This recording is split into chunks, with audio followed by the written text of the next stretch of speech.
Assalamualaikum warahmatullahi wabarakatuh. Halo semuanya, kenalin nama saya Muhammad Farhan Ramadan. Kalian bisa panggil saya Kak Farhan. Di sini saya menjabat sebagai Ketua OSIS Angkatan Pertama, dan di sini saya juga akan menyampaikan materi tentang atau seputar OSIS, mulai dari definisi OSIS, struktur OSIS, tujuan OSIS, dan lain-lain. Kita mulai dari pengertian OSIS. OSIS kepanjangannya adalah Organisasi Siswa Intrasekolah. Umumnya, organisasi ini berada di tingkat sekolah menengah pertama dan sekolah menengah atas SMA. Dalam strukturnya, pengurus dipilih sendiri oleh siswa dalam lingkup sekolah dengan tujuan untuk mencapai raihan dan keterampilan tertentu serta memupuk nilai organisasi dan musyawarah dalam sebuah kelompok. OSIS pun umumnya memiliki seorang pembimbing, yakni guru yang dipilih oleh dari pihak sekolah yang memang memiliki keterampilan dalam bidang tertentu. Pengertian logo OSIS. Jika dilihat sekilas, bentuk logo OSIS SMP dan SMA hampir sama. Hanya saja perbedaannya ada pada latar belakang logo, yakni SMP yang berwarna kuning dan SMA yang berwarna coklat. Berikut pengertiannya. Warna kuning sendiri diartikan sebagai warna kehormatan yang agung dan memiliki organisasi. OSIS dianggap mampu memberikan sumbangan nyata kepada tanah air melalui pembinaan pada siswa SMP. Sedangkan warna coklat pada logo OSIS SMA dianalogikan sebagai tanah Indonesia yang diartikan sebagai pijakan kepribadian dan budaya nasional bangsa. Selanjutnya dalam bentuk logo OSIS terdapat diantaranya bunga bintang sudut 5 dan 5 kelopak daun bunga sebagai simbol dari generasi pemuda dan kemurnian jiwa yang berintikan Pancasila. Lalu ada juga lambang buku terbuka identik dengan belajar keras menuntut ilmu sebagai perwujudan pembangunan bangsa. Kunci pas dilambangkan sebagai kemauan bekerja keras dan rasa percaya diri pada kemampuan diri sendiri. Tangan terbuka menunjukkan kesediaan menolong orang lain. Biduk diartikan sebagai masa depan yang lebih baik, sedangkan pelangi merah putih melambangkan tujuan nasional berupa cita-cita menuju masyarakat yang adil dan makmur. Terakhir, 17 butir padi, 8 lipatan pita dan 4 buah kapas serta 5 daun kapas menunjukkan angka keramat momen kemerdekaan Indonesia, yakni 17 Agustus 1945. Sejarah OSIS. Dalam sejarahnya, beberapa sekolah di tingkat SMP dan SMA memiliki organisasi dengan tujuan tertentu, baik yang berada di dalam lingkup maupun di luar sekolah. Karena berpotensi memiliki dua kubu dengan kepentingan yang berbeda, maka pada tahun 1970 sampai dengan tahun 1972 timbullah keinginan pemimpin organisasi siswa untuk menghindari perpecahan antar organisasi di dalam dan luar sekolah melalui arahan dari pemimpin Departemen Pendidikan dan Kebudayaan. Pembentukan organisasi ini dimaksudkan untuk mempersiapkan orang-orang terpilih di usia belia untuk usaha memperjuangkan bangsa berupa pelatihan kepemimpinan, keterampilan, daya kreasi, kesegaran jasmani, patriotisme, dan idealisme. Pemerintah dalam hal ini berperan besar menetapkan nama organisasi menjadi OSIS dengan 4 jalur pembinaan, yakni organisasi kesiswaan, latihan kepemimpinan, kegiatan ekstrakurikuler, kegiatan wawasan, Wiyata Mandala. Tugas OSIS. OSIS secara harfiah bertugas untuk mengendalikan aktivitas siswa agar mencapai tujuan yang positif. Siswa yang tergabung dalam bagian OSIS yang selanjutnya disebut sebagai pengurus OSIS memiliki tugasnya masing-masing mengingat adanya spesifikasi bidang jabatan yang diembannya. Selain pengurus OSIS, guru juga bertanggung jawab menjadi pembina organisasi ini dengan tugas mengawasi jalannya kepengurusan agar lebih terarah melalui kegiatan-kegiatannya. Kepengurusan OSIS. Pada prinsipnya, siapapun bisa menjadi pengurus OSIS.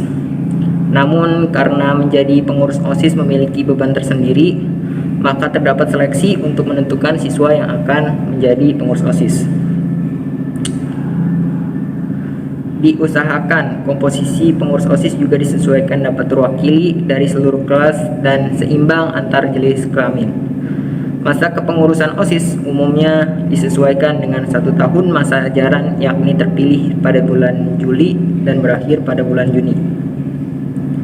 Struktur, tugas, dan tanggung jawab organisasi OSIS. Yang pertama, kepala sekolah sebagai ketua seluruh kepengurusan OSIS. Yang selanjutnya, wakil kesiswaan atau wakil Kepsek sebagai wakil ketua yang mendampingi kepala sekolah. Yang selanjutnya, 3, pembina OSIS. Tugas dari pembina OSIS bertanggung jawab terhadap seluruh rencana pengelolaan, pembinaan, dan pengembangan OSIS di sekolah. Selanjutnya, memberi nasihat dan saran pada perwakilan kelas dan pengurus OSIS, mengesahkan dan melantik anggota OSIS, mengerahkan keanggotaan perwakilan kelas, mengarahkan penyusunan anggaran rumah tangga dan program kerja OSIS, menghadiri dan mengawasi rapat OSIS, dan yang selanjutnya mengevaluasi kinerja OSIS.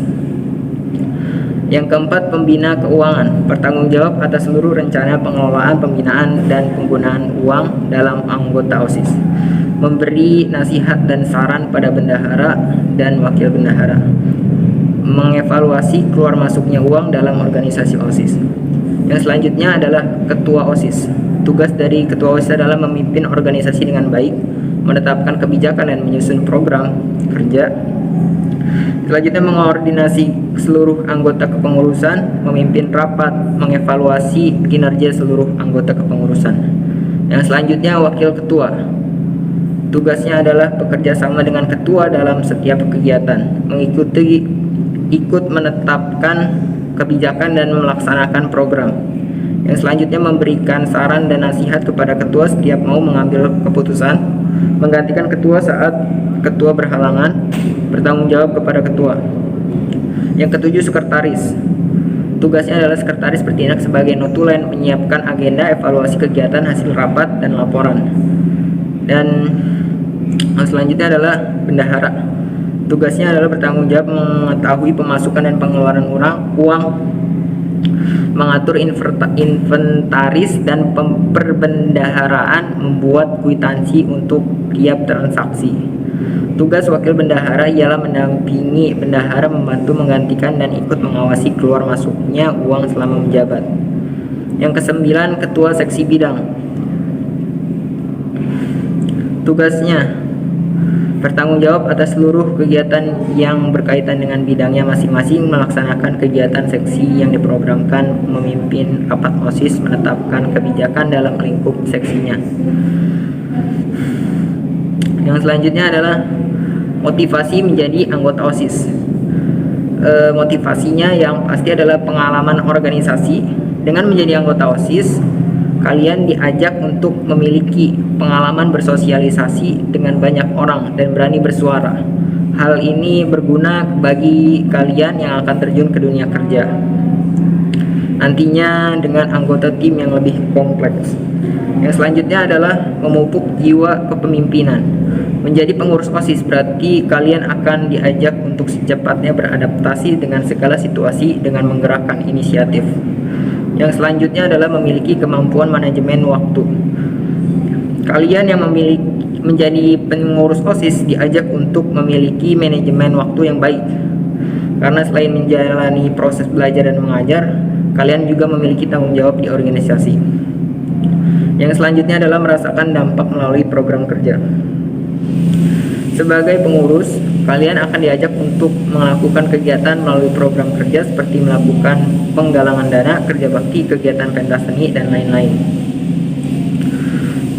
Dan ya, sekian materi yang bisa saya sampaikan.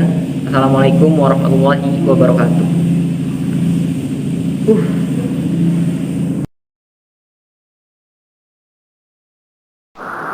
Assalamualaikum warahmatullahi wabarakatuh. Perkenalkan, nama saya Zarafi Wafazia.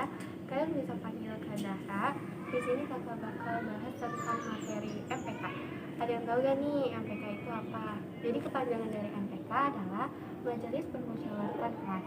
MPK merupakan organisasi yang tingkatannya berada di atas OSIS dan bertanggung jawab untuk menguasai kinerja OSIS selama masa dan tugasnya. Dan apa sih tujuannya? Tujuannya yang pertama, menjadi penyambung aspirasi dari para siswa kepada sekolah, karena para pengurus MPK ini juga diseleksi dari perwakilan di setiap kelasnya. Dan yang kedua, mengawasi kinerja OSIS sehingga OSIS melakukan tanggung jawab dan tugasnya dengan baik. MPK juga akan menjadi organisasi yang menerima laporan pertanggungjawaban dari ketua dan pengurus OSIS menyangkut seluruh program kerja yang apa sih wewenangnya? Jadi MPK juga punya wewenang untuk mengajukan usul atau saran bagi program kerja OSIS sesuai dengan aspirasi para siswa, menyelenggarakan pemilihan pengurus OSIS dan pemilihan ketua OSIS di angkatan mereka. Juga menilai laporan pertanggungjawaban dari pengurus OSIS apakah laporan tersebut diterima, ditolak, atau dikembalikan. MPK juga berwenang untuk turut serta merancang anggaran dasar dan anggaran rumah tangga untuk kedua organisasi tersebut. Dan MPK juga mempunyai struktur. Yang pertama ada ketua. Tugas ketua dalam MPK adalah memimpin organisasi dengan kebijaksanaan, mengkoordinasikan semua bagian dan kepengurusan. Yang kedua ada wakil ketua, yang tugasnya membantu ketua dalam melaksanakan tugas, bersama ketua menetapkan kebijakan. Yang ketiga sekretaris. Tugas sekretaris yaitu mendampingi ketua dalam setiap rapat, memberikan saran pada ketua saat mengambil keputusan. Dan yang keempat ada wakil sekretaris, yang bertugas secara aktif membantu sekretaris, menggantikan ketika sekretaris berhalangan hadir dalam rapat atau tidak dapat mengerjakan tugasnya. Yang kelima bendahara, yang bertugas untuk bertanggung jawab untuk semua pemasukan dan pengeluaran MPK, baik pengeluaran rutin atau pengeluaran besar, membuat tanda bukti kwitansi dan menyimpan kwitansi atau nota setiap uang yang dikeluarkan untuk kebutuhan organisasi. Dan yang keenam ada wakil bendahara, yang tugasnya membantu kerja bendahara, misalnya dalam pembuatan laporan kegiatan atau rancangan kegiatan, menyimpan bukti pengeluaran. Assalamualaikum warahmatullahi wabarakatuh. Kenalkan, nama saya Cynthia Diapatmasari, bisa dipanggil Kak Cynthia. Di sini saya akan menjelaskan eskul-eskul yang ada di SMA 31, yaitu 1. Palang Merah Remaja adalah wadah pembinaan dan pengembangan anggota remaja. Anggota PMR merupakan salah satu kekuatan PMI dalam melaksanakan kegiatan-kegiatan kemanusiaan di bidang kesehatan dan siaga bencana, mempromosikan prinsip-prinsip dasar gerakan Palang Merah dan Bulan Sabit Merah Internasional, serta mengembangkan kapasitas organisasi PMI. Keanggotaan dan tingkatan PMR di Indonesia dikenal ada 3 tingkatan, yaitu 1. PMR Mula adalah PMR dengan tingkatan setara pelajar sekolah dasar, biasa berumur 10-12 tahun, warna selayar hijau muda. Kedua itu PMR Madya, adalah PMR dengan tingkatan setara pelajar sekolah menengah pertama, biasa berumur 12-15 tahun, warna selayar biru langit. 3 yaitu ada PMR Wira, adalah PMR dengan tingkatan setara pelajar sekolah menengah atas, biasa berumur 15-17 tahun, warna selayar kuning cerah. Di sini ada peran dan fungsi PMR, yaitu keterlibatan anggota remaja PMI dalam kegiatan tribakti PMR disesuaikan dengan kompetensi dan ketertarikan mereka, serta kebutuhan PMI dan remaja dalam merancang dan melaksanakan kegiatan. Mereka memerankan fungsi yang berbeda-beda, yaitu 1. PMR Mula berfungsi sebagai peer leadership, yaitu dapat menjadi contoh atau model keterampilan hidup sehat bagi teman sebaya. Kedua yaitu Madya berfungsi sebagai peer support, yaitu memberikan dukungan, bantuan, semangat kepada teman sebaya agar meningkatkan keterampilan hidup sehat. Ketiga yaitu PMR Wira berfungsi sebagai peer educator, yaitu pendidik sebaya keterampilan hidup sehat. Di sini ada pokok pelatihan PMR. 1. Yaitu gerakan kepala merahan. 2. Kepemimpinan. 3. Pertolongan pertama. 4. Sanitasi dan kesehatan. 5. Yaitu kesehatan remaja. 6. Yaitu kesiapsiagaan bencana. 7. Yaitu donor darah. Adapun isi dari Tribakti PMR adalah 1. Meningkatkan keterampilan hidup sehat. 2. Berkarya dan berbakti di masyarakat. Ketiga, mempererat persahabatan nasional dan internasional. Di sini ada 7 prinsip dasar Palang Merah dan Bulan Sabit Merah Internasional. Satu yaitu kemanusiaan, kedua kesamaan, ketiga kenetralan, 4 kemandirian, 5 kesukarelaan, 6 kesatuan, 7 kesemestaan. Kedua yaitu ada Eskul Paskib. Paskibraka adalah singkatan dari Pasukan Pengibar Bendera Pusaka, dengan tugas utamanya mengibarkan duplikat bendera pusaka dalam upacara peringatan proklamasi kemerdekaan Indonesia di 3 tempat. Ini tingkat kabupaten atau kota, biasanya di kantor bupati atau wali kota. Yaitu ada lagi provinsi, biasanya di kantor gubernur, dan nasional biasanya di Istana Merdeka. Anggotanya berasal dari pelajar SMA atau sederajat kelas 10. Seorang anggota calon paskibraka dinamakan capaska atau calon paskibraka. Pada waktu penugasan tanggal 17 Agustus, anggota dinamakan paskibraka. Dan setelah upacara selesai, mereka menjadi purna paskibraka. Tingkatan paskibraka ada 3, yaitu paskibraka nasional, yaitu bertugas di Istana Merdeka. Kedua yaitu paskibraka provinsi, bertugas di pusat pemerintahan provinsi. Ketiga itu paskibraka kota atau kabupaten, bertugas di pusat pemerintahan kota atau kabupaten. Dalam organisasi paskibraka ada 2 lambang, yaitu lambang paskibraka atau paskibra, yaitu bergambarkan 2 pemuda atau pemudi paskibraka menengok ke kanan dengan seragam. PDU adalah lambang aktif anggota paskibra atau paskibraka yang sedang bertugas. Dan ada lambang kedua yaitu lambang purna paskibraka Indonesia yang berlambangkan daun dan bunga teratai. Penjelasan lambangnya sebagai berikut. 3 helai daun yang tumbuh mendatar atau ke samping. Artinya seorang paskibra harus aktif, disiplin, dan bergembira. Yang kedua yaitu 3 helai daun yang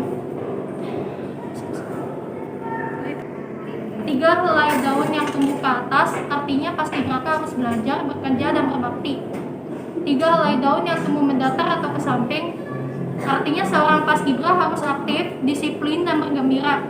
Artinya bahwa setiap anggota paskibraka memiliki jiwa yang sangat mulia. Selanjutnya ada pramuka. Pramuka merupakan singkatan dari Praja Muda Karana yang berarti jiwa muda yang suka berkarya.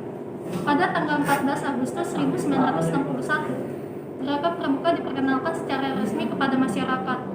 Setiap tanggal 14 Agustus kita merayakan hari ulang tahun gerakan pramuka. Gerakan pramuka kita memiliki prinsip dasar, yaitu iman, takwa, peduli terhadap bangsa, sesama hidup, dan alam, dan taat pada kode kehormatan pramuka. Ada dua tujuan gerakan pramuka. Pertama, pramuka bertujuan membentuk peserta didik untuk memiliki kepribadian yang beriman, bertakwa, berakhlak mulia, berjiwa patriotik, taat hukum, disiplin, menjunjung tinggi nilai-nilai luhur bangsa, berkecapapan hidup, sehat jasmani dan rohani. Kedua, kepramukaan harus mampu membentuk peserta didik agar menjadi warga negara Pancasialis, setia dan patuh kepada Negara Kesatuan Republik Indonesia, serta menjadi anggota masyarakat yang baik dan berguna.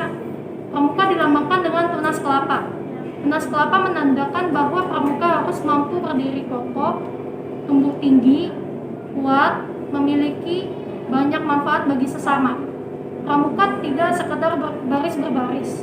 Pramuka juga bukan sekedar pengetahuan tentang tali temali dan sandi-sandi. Pramuka adalah kegiatan yang dilakukan pada keterampilan baris berbaris, tali temali, sandi, dan keterampilan kepramukaan lainnya. Melalui sejumlah kegiatan keterampilan, kepramukaan peserta didik untuk mengembangkan karakter yang dibutuhkan di abad ini. Pramuka mengajarkan kedisiplinan, keuletan, semangat pantang menyerah, kebersamaan, dan gontok